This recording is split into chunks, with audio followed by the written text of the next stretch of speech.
So I want to rap a little bit about the odd times in which we are finding ourselves, boys and girls. I had just made another video, but I wasn't all that proud of it, so I'm not even sure I'll end up posting it. But we'll see. I'll watch it again and see if I made any points, and I might post it. But at any rate, right now, I want to rap about these crazy times we're in. Crazy times that we have been in before, ladies and gentlemen. Oh yes. Oh yes. We indeed have been here before. And probably not in the ways that you think. And in some ways that you probably didn't even think about. We have been here before.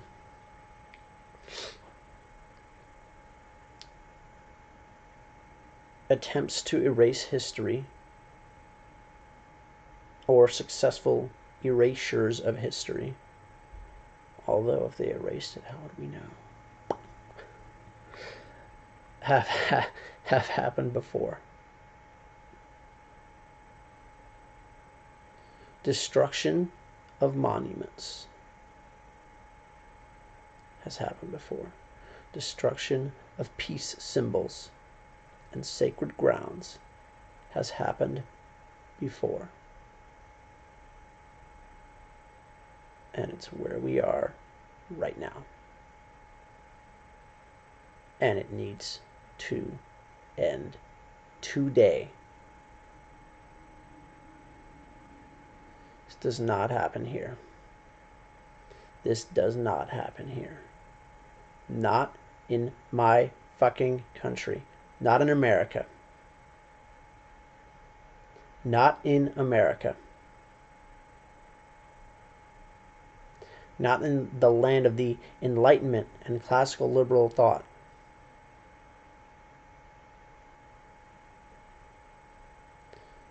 Not in America, where we reject an all-powerful state, where we reject an oligarchy, where we reject a monarch. This should not be happening here. This cannot be happening here. This does not happen here. This happens everywhere else. But of course I know that that's...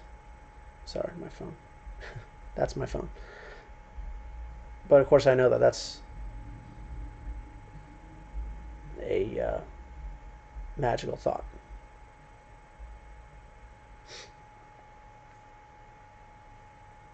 Because the desire to rule over other people is not exclusive to or excluded from any human being based on skin color or geographical region on the earth or any other planet for that matter, in any other universe for that matter. It is a human trait. The desire to have power over others. The desire, that offends me, that should not be said. You should not be allowed to say that. You need to shut up. I'm going to silence you now. I'm going to shout over you. And if shouting over you doesn't work, I'm going to throw a brick at your head.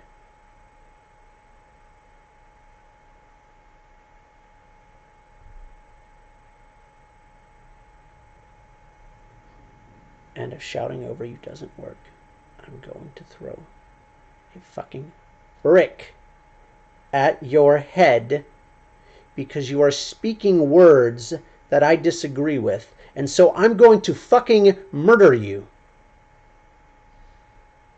And if I don't fucking murder you, I'm going to apply the force of a mob rule or an oligarchy or a monarch to punish you, imprison you, enslave you, kill you, murder you for words. Words that are not a clear and present danger to anyone. Words that are not liable to impoverish someone, give someone influenza, or break someone's nose, or kill someone. But those words make me uncomfortable. They upturn my stomach. They give me slight discomfort. And instead of walking away, I am going to fucking murder you.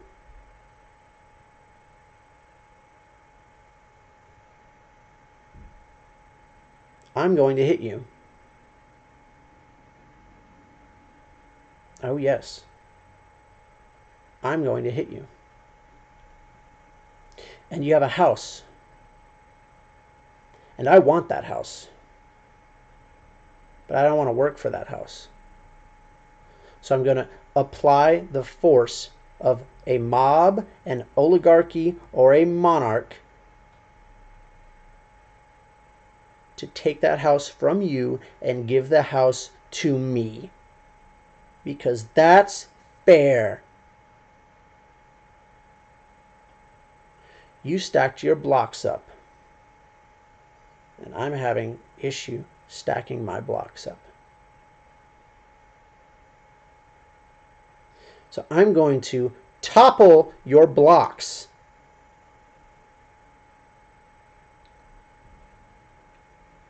I'm going to topple your blocks because I'm upset that I'm having trouble building my blocks.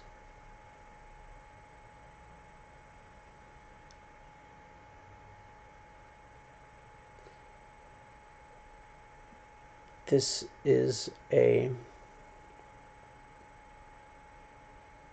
major problem and a major regression, not just to a 3-year-old mind, to a baby's mind, to a child's mind.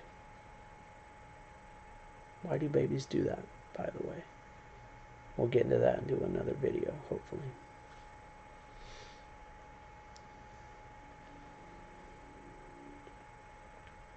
But it's not just the baby who has not been properly socialized and properly told no. If you want to build blocks, you work at it and you build your blocks. Just because someone has blocks, Timmy, does not mean you can knock them over. We do not do that. We do not hit people who call us ugly. That's not okay. We can walk away. We can walk away. Because all they did was say a word.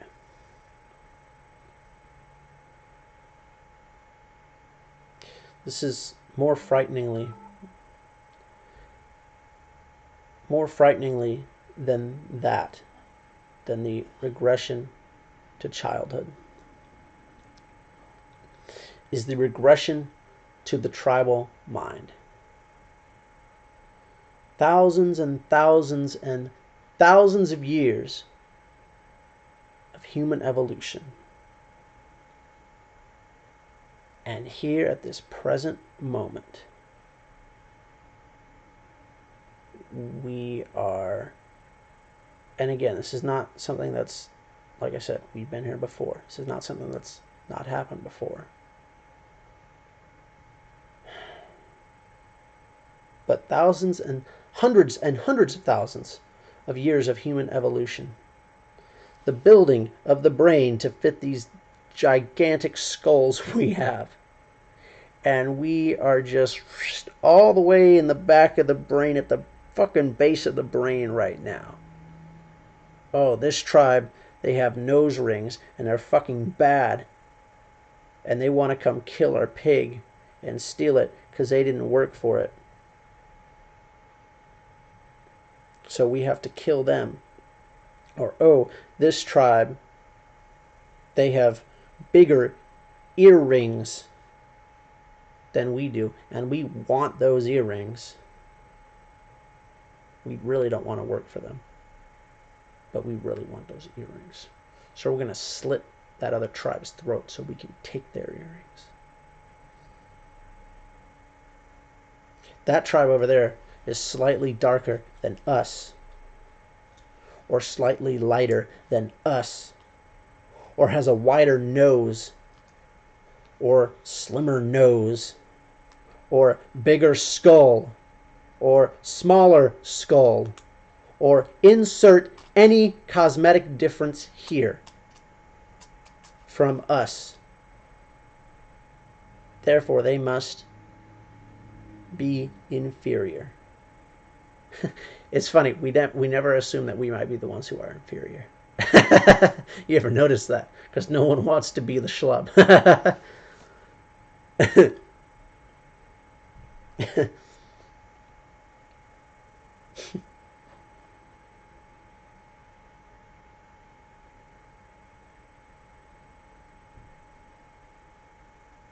And it doesn't have to be like this. It really doesn't. We really can all get along. We really can speak to each other. It really is, pardon me while I putz around with this, it really is so easy. All you have to do is talk. That's all you have to do. Look someone in the eye. Shake their hand. Tell them your name. Ask them how they are. That's why the other night when I did that, I can't remember if I introduced myself, but I asked this person how they were, if they were okay.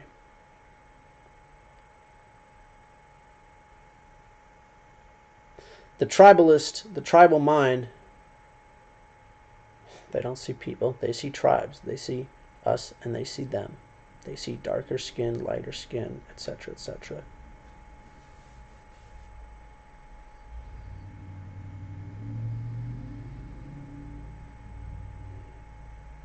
That's why it's always, when I talk to people, when everyone talks to someone, they should always, if you don't, you really should start doing this, by the way. When I go to this rally, which I do have every intention of going to, I intend to do this, by the way. Walk up to someone, look them in the eye, shake their hand, tell them your name, ask them theirs. Ask them how they're doing, how their day is. Unfortunately, it's almost become such a trope.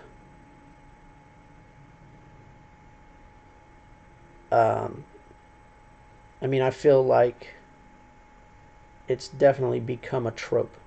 Lenny Bruce even fucking talked about this. Good night doesn't mean good night anymore. It's a contraction. Good night, good night, good night, good night, good night.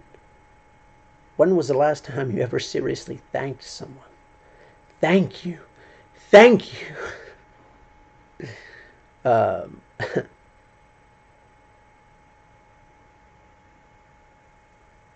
I just wiped out. I forgot where I was. I forgot what I was talking about. What was I talking about?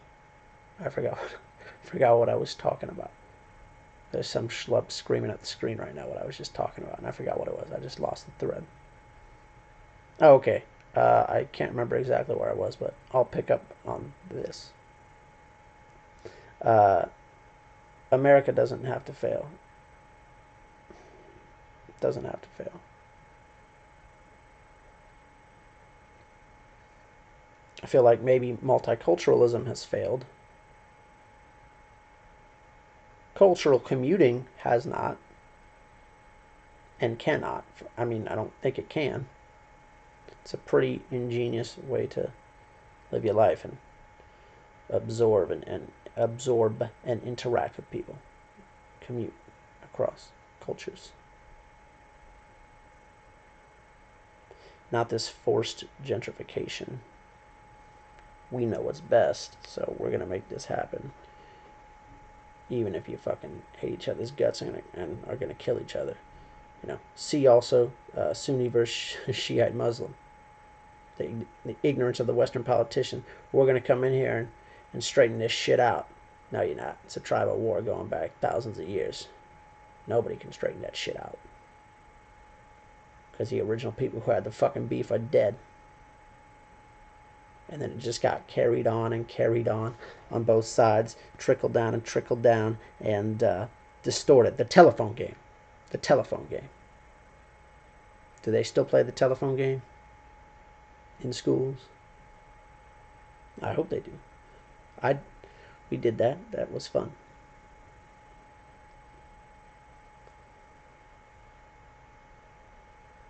Part of the biggest issue of the telephone game is that,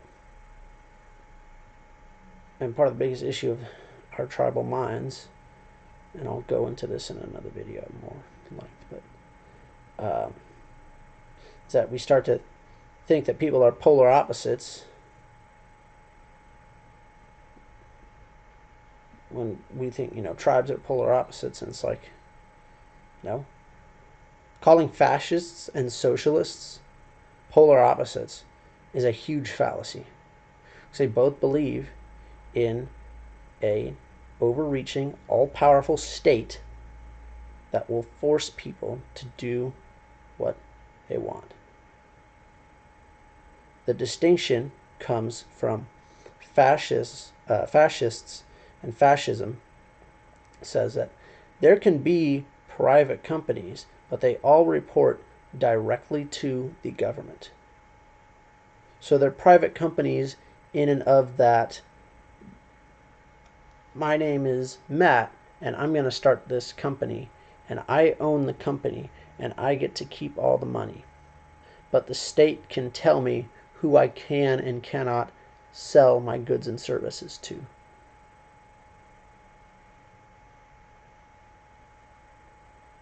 I don't have a conscience, don't have that decision-making power. Which is why people get very, very nervous when you start to tell businesses what they can and can't do. Socialism, on the other hand, socialists, they believe, I got my battery I need to plug in. Hang on. Don't die on me. Don't go dying on me. All right. Socialists, on the other hand, believe that there should not be any private... Sorry, I got the pillow showing. The curtains are falling over here, everyone. You're seeing me for who I am. Socialists, on the other hand, believe there should be no private property. Believe that everything should be owned by the government. So, both of these believe in an all-powerful state. There's a hair's breadth of difference. It's an important distinction to make, but it's not peaches versus asparagus. It's not apples versus oranges. It's more like oranges versus kumquats, I guess, or tangerines. I'm gonna trademark that shit, by the way. Don't nobody steal that shit from me. That was good. That was good.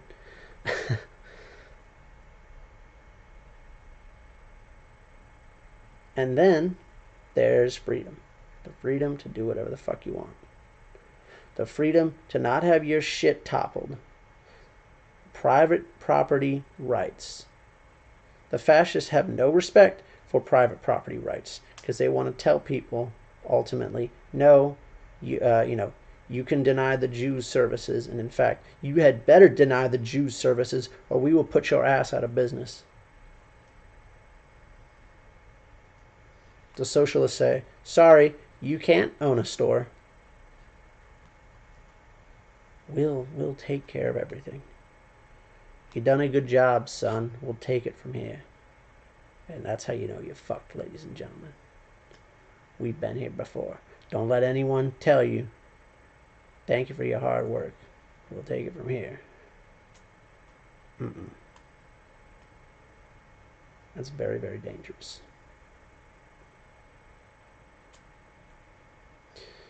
And that's what we're seeing when we see people topple these statues.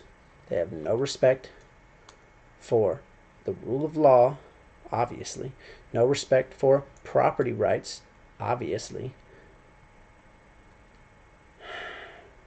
No respect for opposing views, obviously. Those are the communists, the socialists. Then you have the fascists saying you should not exist either. You are a threat to my life merely by existing. And so I'm going to have the government murder you.